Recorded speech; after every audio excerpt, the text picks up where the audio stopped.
Oh. Okay, let's get to the buzz. Well, yesterday, more than 1,000 people turned out for a very special funeral service in Texas. Dia Davidson joins us with this very heartwarming story to kick off the buzz. All right, ladies. Well, scores of people attended Joseph Walker's funeral, not because they knew him, but because they knew the Vietnam-era veteran was at risk of being buried with no one there to mourn or celebrate his life. Walker served in the U.S. Air Force. He died of natural causes in November at the age of 72. Now, when the folks at the Central Texas State Veterans Cemetery announced funeral plans for him last week, they didn't expect anyone other than their staff members to be present. So they put the word out on social media, and it went viral with people from all walks of life showing up to pay their final respects. Wow. What an honor. What an honor. That's wonderful to see them turning out for someone they didn't even know, but they still honored his service and what he did. It is. Especially Vietnam veterans. You know, they came back from war and they weren't met many times with warm embraces as other war veterans because there was so much, you know, controversy over Vietnam.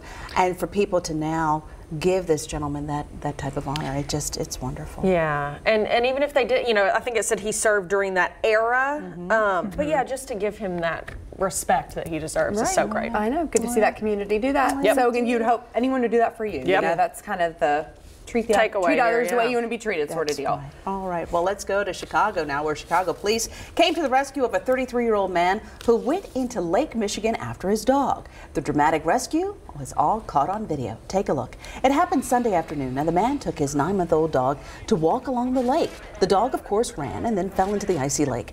His owner jumped right in after him. Now, the man was able to rescue his dog, but he couldn't get out because, of course, he was surrounded by all that ice. 5 officers formed a human chain to rescue the man. He was taken to the hospital for treatment. But you know what?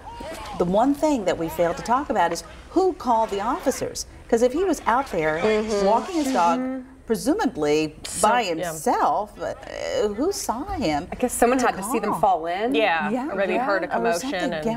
And thank goodness they did. Exactly, because that could have ended really, really badly. Right. I know it's so cold there now. It's not as cold last weekend as it's going to be, but still frigid. I mean, we're talking about how cold it's going to be here. The numbers that they're going to have in Chicago, they're talking about the wind chill, they're negative 55, which, I mean, how do you even wrap your head around that? And I mean, they're used to that kind of stuff up there. They're more prepared for it than we are, but still.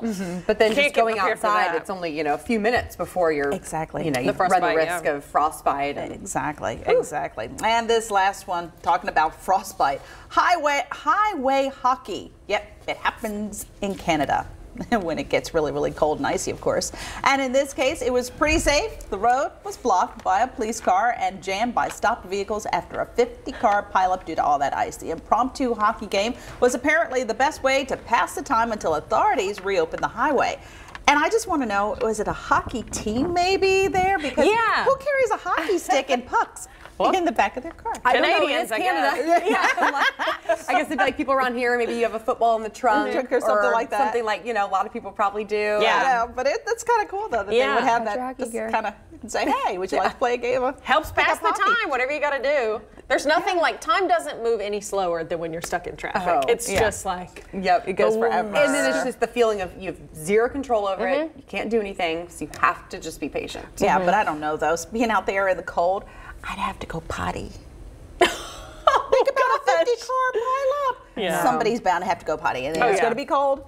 You got to go in the woods. You have no other option. Gotta do what you gotta do. That's the buzz. All right, Dia, thanks. Stick with us. You're watching LEX 18 News at 4. We'll be right back.